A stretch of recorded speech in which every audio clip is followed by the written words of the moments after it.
الشيطان الرجيم بسم الله والصلاة والسلام على أشرف الأنبياء والمرسلين وعلى آله وصحبه أجمعين. سبحانك لا علم لنا إلا ما علمتنا إنك أنت العليم وتب علينا إنك أنت التواب الرحيم. رب زدنا نافعا وفهما مستقيما وهداية صالحة ولا قوة إلا بالله. لا حول ولا قوة إلا بالله. اللهم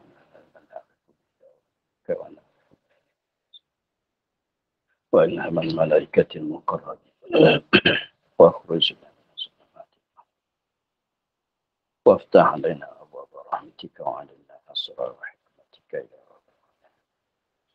رب اشرح لنا صدرنا رسالنا واحلل عقدة من لساني. قال شيخ المصنف تعالى نفعنا بعلومه في الدارين. Dan dikandung dengan membasuh di sini yaitu mengalirkan air pada anggotanya. Maka tiada memadai menyapu. Demikian lagi dikatakan pada segala anggotanya. Dan dikehendaki dengan membasuh di sini, yakni pada masalah pada membasuhkan muka, yaitu mengalirkan air pada anggotanya, anggota wudu. Dikehendak dengan membasuh di sini pada masalah basuh muka ialah yaitu mengalirkan air pada anggotanya, anggota wudu. Itu yang berbeza di antara sapu dengan membasuh. Maka yang dikehendak dengan membasuh itu tak dapat tidak mengalir air pada anggota wudu. Yang mana-mana anggota yang kita basuh. Begitu juga mandi, nak panggil kata mandi, panggil kata basuh, mesti ada mengalir oleh air pada anggota. Sekiranya kalau kita sapu, maka tidak mengalir. Kalau tak mengalir itu dipanggil kata sapu. Kalau ada mengalir air itu dikatakan basuh. Walaupun mengalir tak banyak sekalipun, janji ada mengalir air pada anggota yang kita basuh. Maka sekiranya kalau tidak mengalir dikatakan sapu. Maka masalah muka, masalah tangan, masalah kaki, syarat itu apa dia? Dibasuh, bukan disapu. Jadi maknanya pada muka, pada tangan, pada kaki mesti ada mengalir air. Tengok dia katanya maka tiada memadai menyapu. Kalau di muka kita sapu tu tidak memadai. Sapu dengan air tidak memadai. Sebab kalau tak mengalir itu panggil kata sapu. Kalau ada mengalir itu dikatakan basuh. Cumanya berbeza di antara basuh dengan mandi. Basuh dengan mandi sama di mana? Sama di mengalir. Adapun panggil basuh tidak meratai seluruh badan. Itu kita panggil basuh. Tapi kalau meratai pada seluruh badan, kita panggil mandi. Jadi mandi dengan basuh sama di mengalir air pada anggota. Berbeza dengan sapu. Sapu janji ada sentuh air pada tempatnya. Seperti telinga dan kepala. Seperti kepala, sapu kepala dan sapu telinga. Hanya bagi kenakan air pada kepala atau pada telinga, itu dikatakan sapu. Tak syarat mengalir. Jadi maknanya sapu itu dia rendah daripada basuh. Sapu dia rendah daripada basuh. Sebab sapu tu semata-mata bagi kena air dikatakan sapu. Tak syarat kena mengalir. Tapi kalau basuh, mengenai akan air pada anggota, lagi pulanya syarat kena ada mengalir air itu pada anggota. Walaupun mengalir tak banyak sekalipun.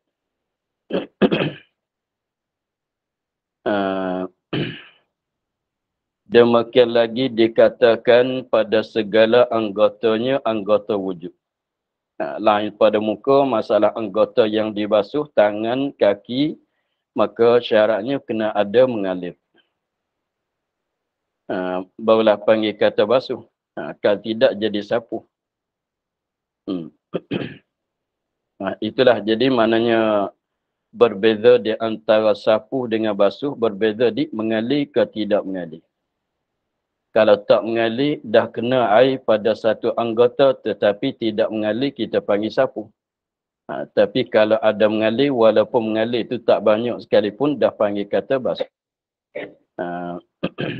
Dan basuh samu dengan mandi. Samu di mana? Di mengalir. Tapi berbezanya apa dia? Mandi seluruh badan, basuh setengah-setengah badan. Sebab tu dia basuh dengan mandi itu dia samu pada mengalir. Dia samu pada mengalir. Sebab tu dalam bahasa Arabnya yang masyhur kalau mandi itu guna dengan kata ghuslun. Kalau basuh masyhur dengan kata ghaslun. Dia beza sikit. Kalau dhammah ghuslun itu mandi. Kalau ghaslun itu basuh. Mengikut panggilan yang masyhur. Tetapi kalau kita nak akas pun boleh juga dalam bahasa Arab. Ghuslun kita panggil basuh. Ghaslun kita panggil mandi. Pun boleh nak panggil juga. Tetapi itu tidak masyhur. Yang masyhurnya ghuslun mandi. Ghaslun basuh. Dia boleh. Kalau nak katanya ghaslun mandi atau basuh pun boleh nak panggil. Ghuslun nak panggil basuh, nak panggil mandi pun boleh juga. Sebab basuh dengan mandi bersekutu pada mengalir air pada anggota yang mengenai air.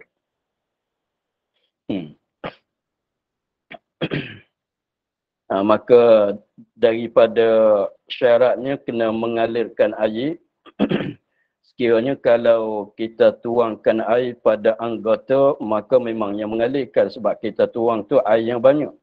Tetapi kalau kita spray saja, kita guna spray pada anggota boleh ke tidak, maka jawabnya janji ada mengalir boleh.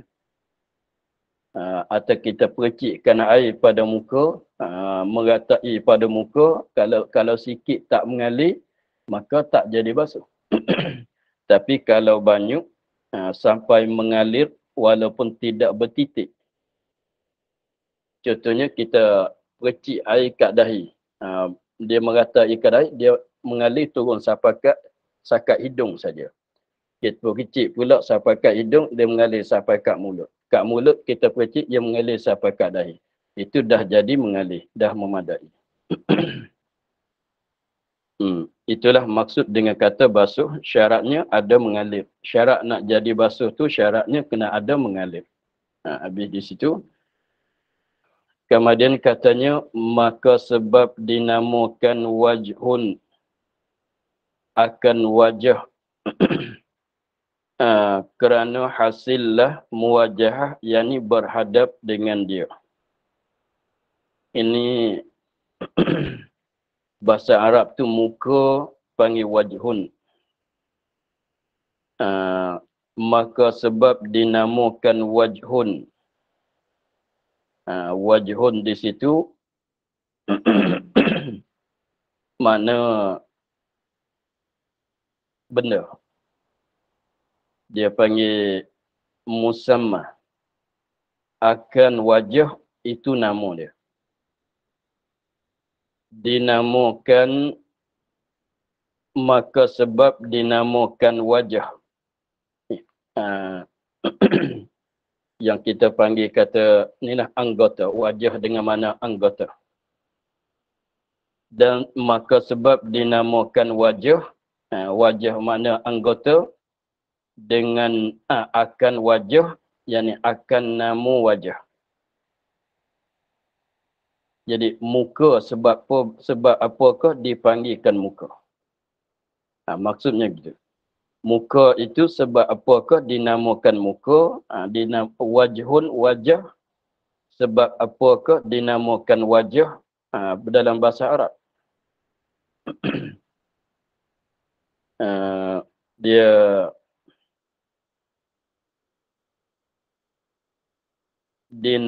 maka sebab dinamakan wajah. Dia jangan keliru dalam ibarat kitab tu. Wajah yang pertama itu dengan mana anggota yang ada dekat dengan kepala. Akan wajah ni akan nama wajah. Itu panggil isim. Wajah yang pertama musamma. Wajah yang kedua panggil isim.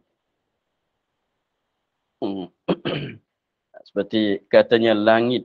Langit bahasa Arabnya samaun.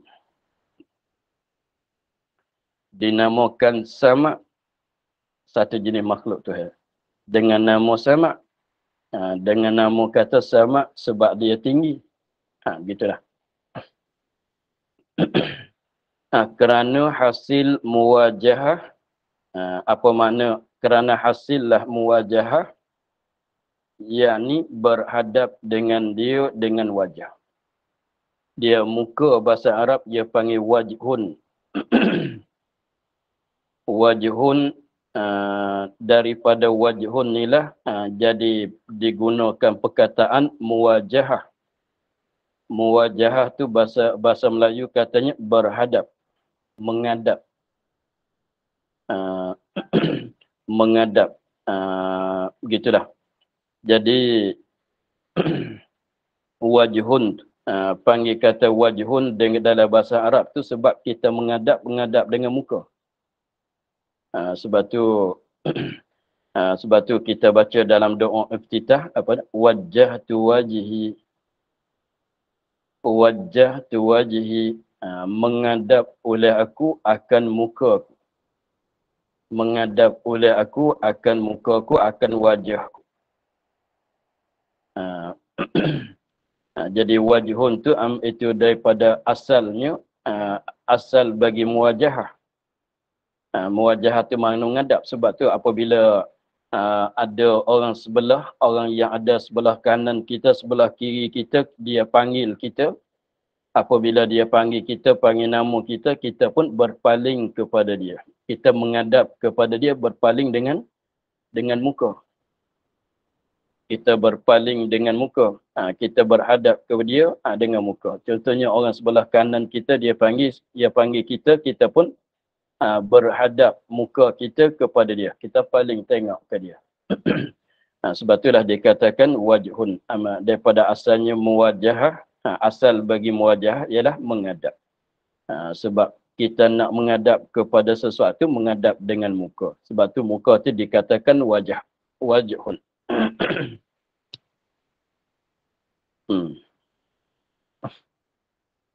Itu bahasa Arab tentang panggilan kata wajhun. Bahasa Melayu muka, tak tahulah muka tu daripada mana apa. Asal dia bahasa Melayu. Adapun had muka, adapun sakatan muka. Had dengan mana sakatan. Had di sini dengan mana sakatan. Adapun had yang mufrad bagi hudud, dan yang kata hukum hudud itu mana satu jenis dendaan, itu makna syarak. Adapun had muka yakni sakatan muka, maka kita ambil wuduk, rukun yang keduanya ialah membasuhkan muka. Jadi semua kawasan muka, sakatan muka mesti dibasuh. Sebab tu kita kena tahu jugalah sakat mana dikatakan muka. Kalau tidak, tak boleh kita nak tahu katanya kita dah meratai basuh muka ke tidak meratai kalau kita tak tahu sakatan muka. Sebab tu di sini dia ceritakan sakatan muka yang wajib kita basuh ketika kita ambil wuduk tu sakat manakah dikatakan muka, sakat mana luar daripada muka. Adapun had muka yang disakatan muka, artinya kawasan dikatakan muka itu yang wajib kita basuh ketika kita ambil wuduknya, iaitu bujurnya barang antara tumbuh rambut kepala hingga ke bawah, hingga di bawah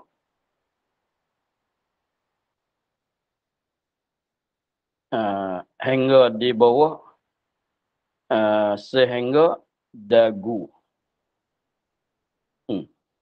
iaitu bujurnya. Bujur tu mana ikut ni, atas ke bawah, bawah ke atas ke bawah, itu bujur. Maknanya iaitu bujur, mana ikut. Jadi maknanya kita nak menentukan sakatan muka ikut bujur dulu. Kalau nak ikut bujur tu ialah atas ke bawah atau bawah ke atas. Begini. Barang antara tumbuh rambut. Barang ini tempat, kawasan. Barang yang di tempat atau kawasan antara yang ada di antara tumbuh rambut. Rambut kepala. Mulai daripada di sini. Kita mulai daripada tempat tumbuh rambut di sini, dikira sebelah atas. Mulai daripada tempat tumbuh rambut, tu tengoklah masing-masing tu tumbuh rambut dengan secara asal. Walaupun sekarang seorang itu rambut dia tidak ada, maka kira asal ketika rambut dia ada sakat mana. Boleh jadi setengah-setengah orang tu rambut dia sebelah depan tu dah tidak ada. Tetapi mengikut asal lah. Asal rambut dia, kalau rambut dia ada pada asal tu sakat mana. Maka mulai di sini dia katanya hingga di bawah, turun ke bawah. Turun ke bawah sehingga dagu. Sampai ke dagu.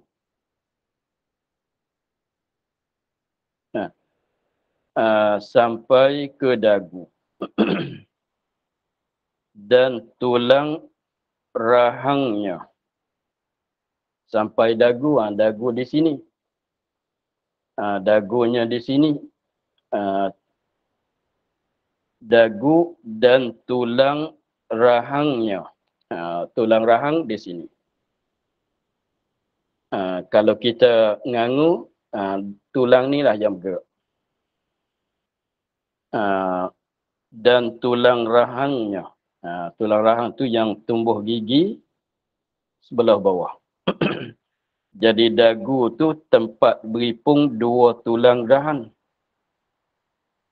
Jadi sebab tulang kitanya, tulang rahang tu dia mari daripada di sini, dia akan bersambung di dagu. Tempat bersambung tulang rahang tu dikatakan dagu.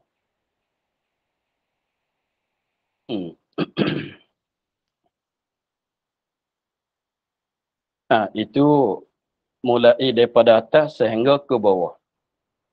Jadi dagu masuk dalam kawasan muka, kawasan betul dengan tulang rahang tu masuk dalam kawasan muka lagi. Mesti kita basuh. Jadi masuk sampai di bawah, sehingga dagu maknanya sebelah bawah. Bukan sebelah atas ni saja. Bukan sampai sebelah bawah, kita lenggak tu nampaklah sakat. Dan antara anak telinga kedua-duanya, dua anak telinga pada lentangnya. Jadi maknanya ikut lentang kiri ke kanan, kanan ke kiri pulaknya. antara anak telinga kedua-dua. Mana antara dua anak telinga kanan dan kiri. Jadi ni anak telinga kita yang kecil di depan ni. Yang kecil di depan tu dikatakan anak telinga. Tapi anak telinga tu tak masuk dalam kawasan muka lah. Maknanya di tepi ni. Di tepi di sini dikatakan itu sakat tu lah. Jadi anak telinga tu tak masuk. Tapi di antaranya. Antara mana kawasan di antara anak telinga kanan sampai anak telinga kiri. Maka dia bentuknya jadi bulat gitulah.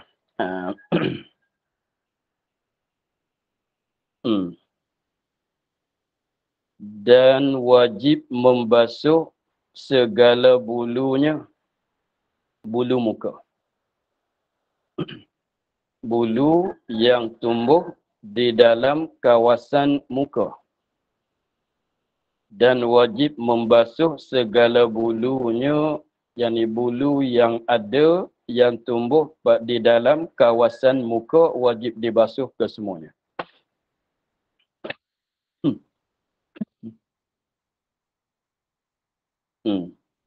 Dan wajib membasuh segala bulunya, bulu muka ini segala bulu yang ada yang tumbuh di dalam kawasan muka wajib dibasuh kesemuanya. Kalau orang lelaki itu banyaklah. Daripada kening, daripada bulu mata, daripada misai, daripada janggut. Banyak. Dan wajib membasuh segala bulunya dan kulitnya, kulit muka.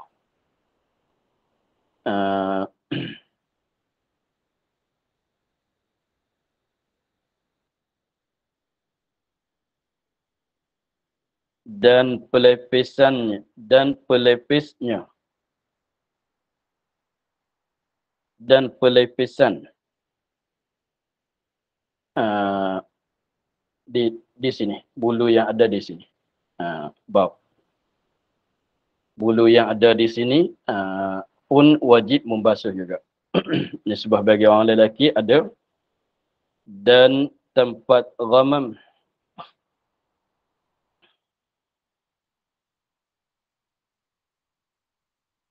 dan tempat ghamam itu bahasa Arab. Dan tempat ghamam, apa makna tempat ghamam? Yakni tempat tumbuh rambut pada dahi. Dia dalam bahasa Arab tu dia banyak dia panggil dalam kawasan muka. Dia kalau di sini di sini tu panggil sini panggil jabhah, di tengah. Di kawasan tengah ni panggil jabhah. Lepas tu di sini pula dua di sini panggil jabin. Di sini panggil jabin. Lepas tu tempat ghamam tu dia kawasan ni. Kalau biasanya orang kitanya ghamam tu mana susah. Asal maknanya. Biasanya orang kita kalau ada kesusahan nisbah benda-benda apa dia nak fikir dia akan di sini akan jadi apa dia? Tengok seorang tu kalau dia dalam keadaan susah di sini dia akan jadi macam bertali-tali sini. Maka di kawasan di sinilah ada tumbuh rambut. Biasanya orang Jawi kita tidak ada. Tapi setengah-setengah orang tu kalau jenis berbulu, jenis orang yang berbulu lebatnya,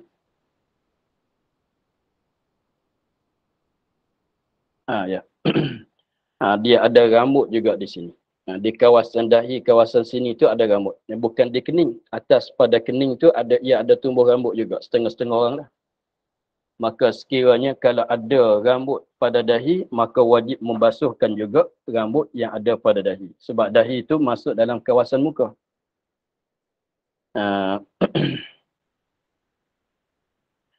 Sebab tu dia kata maka ia tempat ghamam.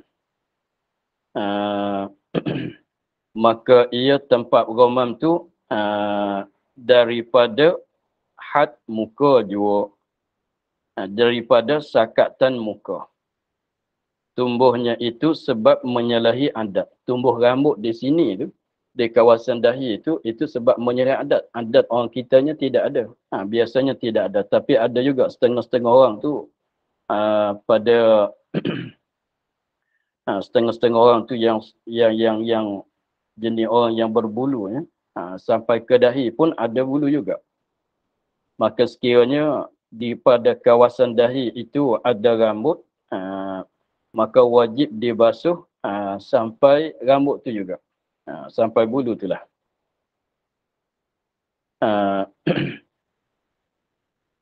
Begitu.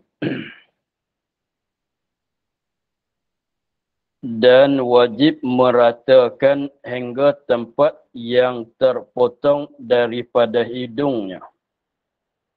Sebab jadi zahir dengan terpotong itu.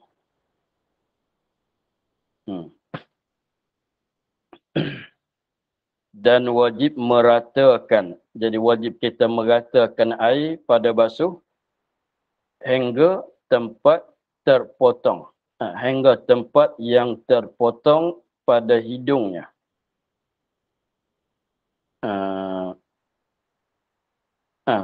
Sebab apa tu? Sebab jadi zahir dengan terpotong itu. Dia hidung tu begini, kita kata asalnya hidung dia begini. Hidung jadi begitu kan. Hidung tiba-tibanya dipotong jadi begini. Apabila dipotong tu maka di sini dizahir. Contohnya hidung di sini. Hidung biasanya beginilah hidung kitanya. Kemudian dipotong begini. Apabila hidung tu dipotong di sini, kalau tidak potong kawasan di sini, dia dah masuk dalam kawasan batin, tak wajib kita basuh. Sekiranya sebab kita biasanya hidung tu kalau sebelah atas dekat dengan mata tu dia ada tulang. Yang sebelah bawah sikit tu jadi apa dia? Tulang yang lembut. Sekiranya kalau dipotong di sini maka tepat laluan pisau. Tepat laluan pisau, maka di situ jadi zahir. Wajib kita kena basuh. Asalnya hidungnya begini. Asal hidungnya begini, sekiranya kalau dipotong jadi begini, maka di sini pula jadi zahir. Maka wajib dibasuh. Dia sama lah masalahnya kalau lengan pun sama. Lengan kitanya, contohnya biasanya lengan kitanya begini, panjangnya begini, tiba-tibanya di sini dipotong. Potong sampai ke sini. Apabila potong di sini maka jadi salahnya begini. Maka di sini pun wajib kena basuh. Apabila dia sembuh tu di sini jadi kulit semuanya. Contohnya dipotong sampai di sini. Maka kulit di sini pun wajib dibasuh. Maka hidung pun sekiranya kalau tidak dipotong kita basuh kawasan biasa ni lah sampai ke lubang dia, di berai lubang dia tu. Tapi kalau dipotongnya begini maka tepat laluan pisau potong. Di situ jadi zahir. Kalau tidak terpotong di situ jadi batin, jadi sebelah dalam. Maka wajib kena basuh.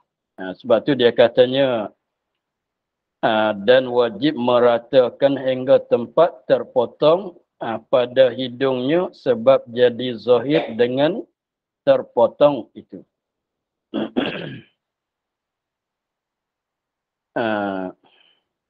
Bersalahan batin hidung dan batin mulut. Bersalahan jadi berlainan lain daripada batin sebelah dalam hidung. Dan batin mulut. Batin bagi mana batin bagi hidung, mana sebelah dalam bagi hidung. maka itu tak wajib kita meratai basuh, tak wajib kita merataikan air. Sebab dikatakan batin. Sebab yang wajib kita basuh sebelah zahir, sebelah luar saja. Dan batin mulut. Sebelah dalam mulut. Sebab tu kalau batin mulut tu, biasanya kita tutup mulut. Apabila kita tutup mulut tu, sakat mana dua bibir mulut tu dia tutup, sakat tu dikatakan batin. Sebelah dalam tu batin, sebelah luar ni yang zahir pada bibir mulutnya, itu sebelah zahir. Jadi masalah batin mulut ni dia ada berbeza pada bab wudu dan pada bab puasa. Pada bab wudu dan pada bab puasa. Sebab kalau batin mulut dalam bab wudu, kawasan sebelah dalam, gigi, lidah, langit, kawasan mulut yang kita berkumur tu, itu masuk dalam kawasan batin. Maknanya tak wajib kita basuh. Cumanya sunat kita berkumur. Begitu saja.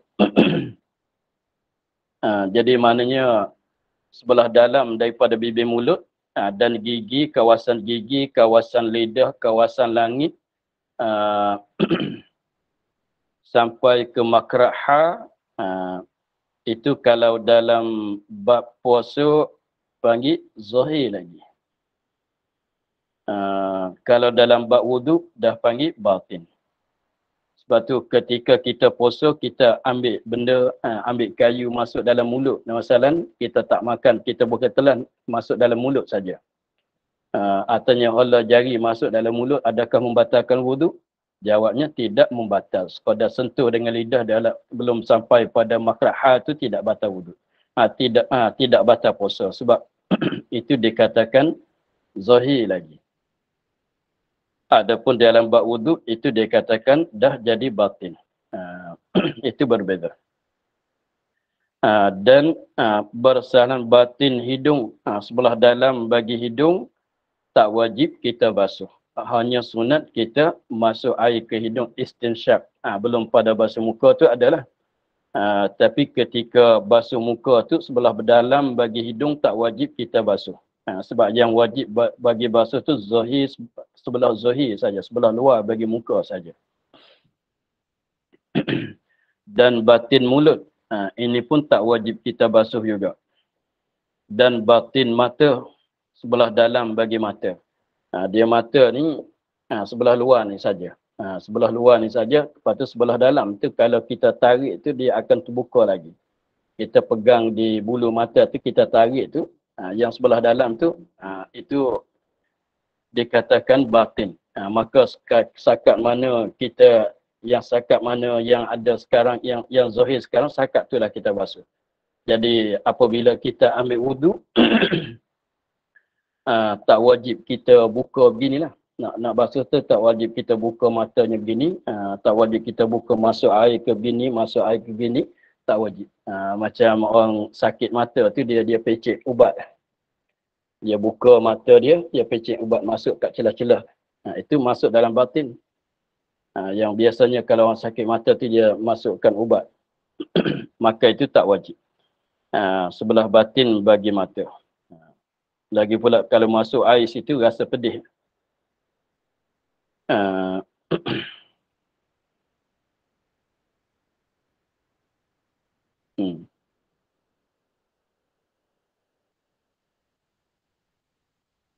Maka bersalahan batin hidung dan batin mulut dan batin mata, sebelah dalam bagi mata, keluput.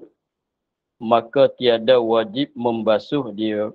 Tak wajib sebab kita yang wajibnya sebelah zahir bagi muka saja wajib basuh. Sebelah batin tak wajib basuh. Dan jikalau jadi zahir ia sebab terpotong hidung dan kelupuknya sekalipun. Dan jikalau jadi zahir ia. Dan jikalau jadi zahir ia hidung, batin mulut, batin mata. Sebab terpotong hidung dan keluputnya, keluput mata. Sekalipun maknanya tak wajib kita basuh. Jadi yang tadi itu hidung dia katanya tempat yang wajib kena basuh juga diterpotong tempat laluan pisau. Misal kalau yang tadi itu kata kena basuh, misalnya katanya hidungnya begini, apabila kita potong di sini tu dia lalu pisau. Tempat laluan pisau tu di sini kena basuh lah. Tapi sebelah dalam tu dia tak wajib basuh juga. Dia hidung kitanya sakat ni hidung kita. Apabila dipotong di sini, tempat potong tu lah jadi zahir. Adapun sebelah dalam tu, itu tak wajib basuh. Walaupun hidung dia dipotong sekalipun.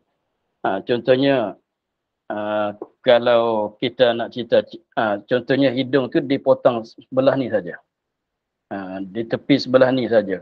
Lepas tu, apabila biasanya sebelah dalam tu, kalau kita hola jari masuk tu akan bersentuh di sebelah dalam.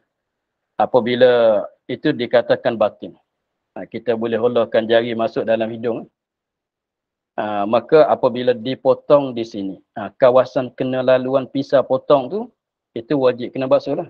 Tapi yang biras sebelah dalam tu, dia nampak. Kalau kita tengok tu nampak. Sebab kalau dia potong hidung sebelah ni begini.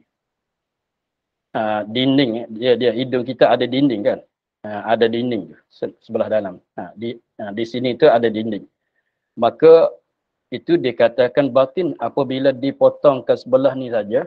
Ni tepat jadi itu sikit ni, apabila dipotong dinding tu nampak, dinding antara dua lubang hidung tu nampak. Walaupun nampak sekalipun jadi batin lagi. Masih dikatakan batin lagi. Tak wajib kita basuh. Tapi tempat laluan pisau tu, itu wajib kena basuh lah.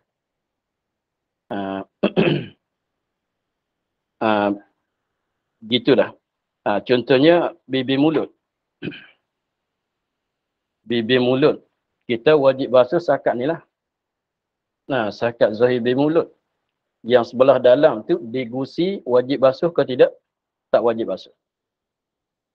Gusi, gigi tak wajib kita basuh. Tetapi kalau seorang tu dipotong di sini. Potong di sini. Apabila dipotong tu tepat laluan pisau tu mesti dibasuh lah. Maka apabila potong di sini gusi zahir. Nampak gusi, tutup mulut pun dia tak jadi sebab bibir mulut dia yang sebelah bawah dah tidak ada. Sebab dipotong. Apabila dipotong kawasan di sini, jadi gusi nampak. Nampak gusi, nampak gigi sebelah bawah. Maka adakah gusi itu jadi zahir kena basuh ke tidak? Jawabnya tak wajib kita basuh. Sebab gusi walaupun bibir mulut dah dipotong, gusi sebelah batin, maka kalau bibir mulut dipotong pun, gusi tak wajib kita basuh. Itulah maksud dia. Jadi maknanya, belum pada terpotong, bibir mulut belum pada terpotong hidungnya, di mana yang jadi batin, apabila dipotong, di situ jadi batin. Masih jadi batin lagi. Tak wajib kita basuh. Kalau nak bagi gambar itu, nak bagi mudah nampaknya bibir mulut tadilah. Dia potong di sini, potong kawasan di sini. Maka tepat laluan bira dia yang melalui pisau tu, itu wajib kena basuh lah. Tapi apabila potong tu sebelah dalam, dia nampak gusi. Gusi itu tak wajib basuh. Sebab ketika ada bibir mulut, gusi, gigi sebelah bawah, batin. Maka selepas pada kena potong, maka gusi masih jadi batin lagi. Tak wajib basuh lah. Begitulah.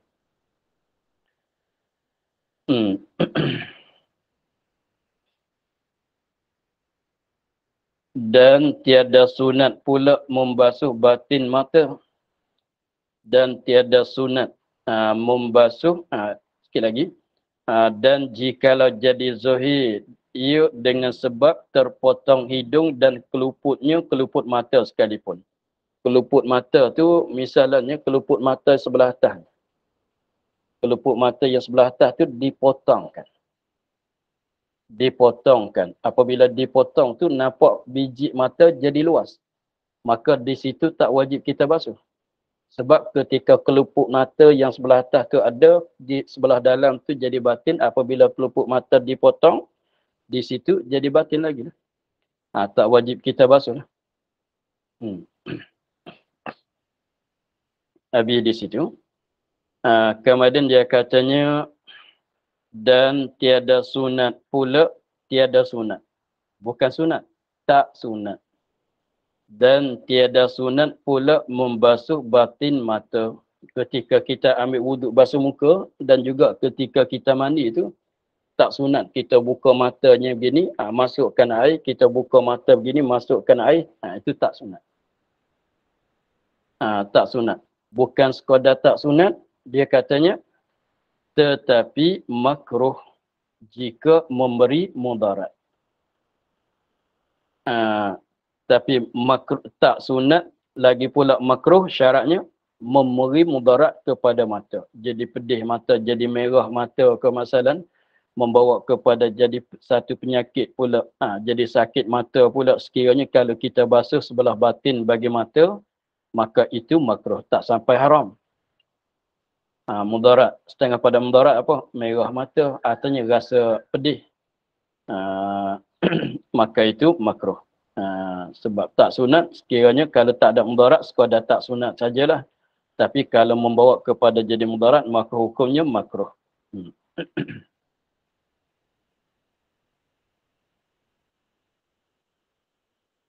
Dan wajib membasuh dua pohon mata.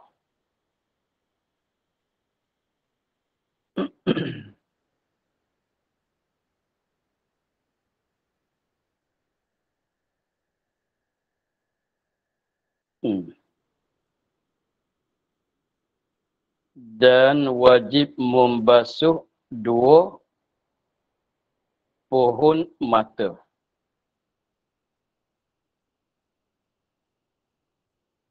Dan wajib disampaikan air ke bawah tahi mata. Jika menegahkan sampai air ke bawahnya, wajib dihilangkan dia. Dan wajib membasuh dua pohon mata. Tapi yang mana panggil pohon? Tapi dalam kitabnya, dia bahasa Arab dia panggil tak sama. Di sini satu. Maknanya hujung mata yang dekat dengan batang hidung. Satu. Lepas tu sini satu. Hujung yang tepi. Dua hujung mata yang tepi. Tu kalau dalam bahasa Arab tu, tengok dalam gambar yang Ustaz Zaidi naik tadi, dia panggilan dia tu lain-lain. Panggilan dia tu lain-lain.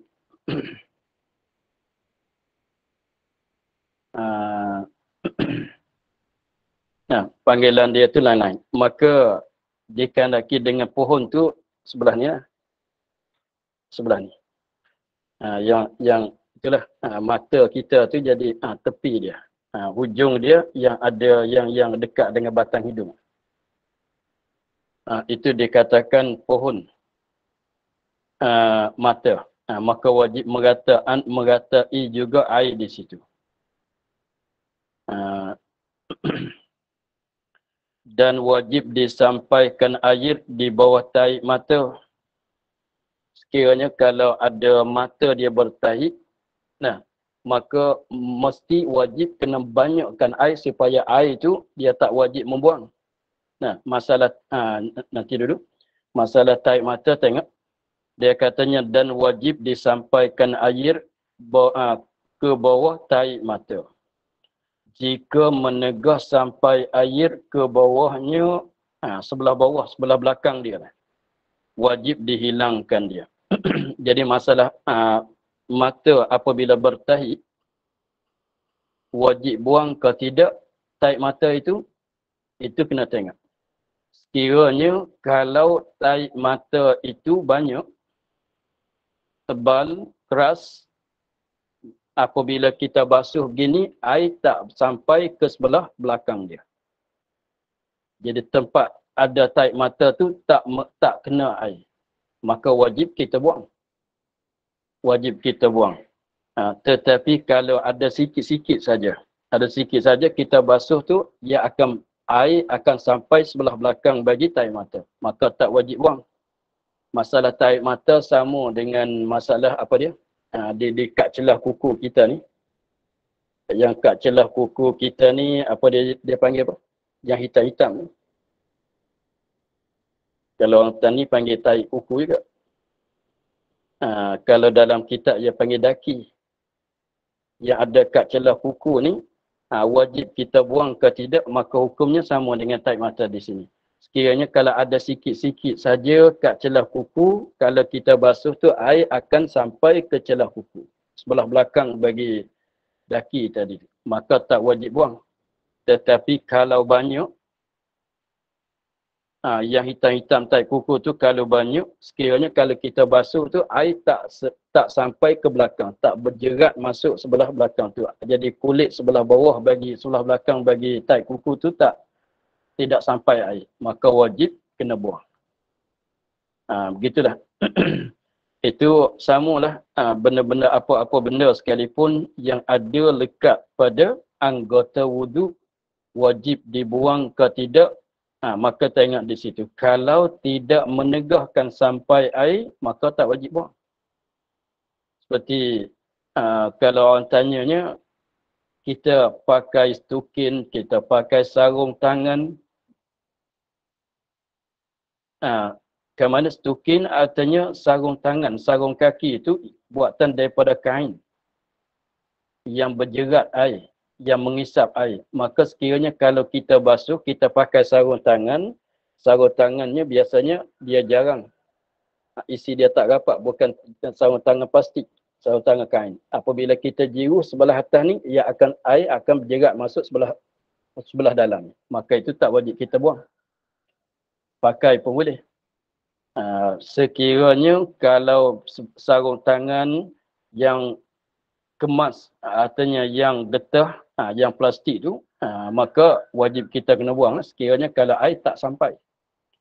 Tapi kalau kalau sampai air, tak ada masalah juga. Kalau sarung tangan plastik, sarung tangan getah yang seperti doktor selalu pakai, kalau kita tuang air masuk dalam dia sehingga merata, maka boleh juga. Janji nak meratakan air pada anggota. Maka kalau ada daki, kalau ada benda apa sekiranya, kalau ada dia menegahkan sampai air kepada anggota, maka wajib buang.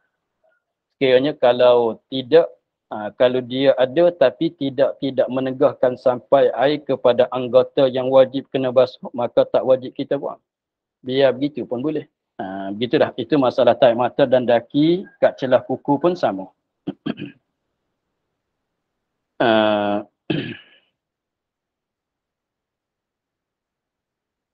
Dia katanya,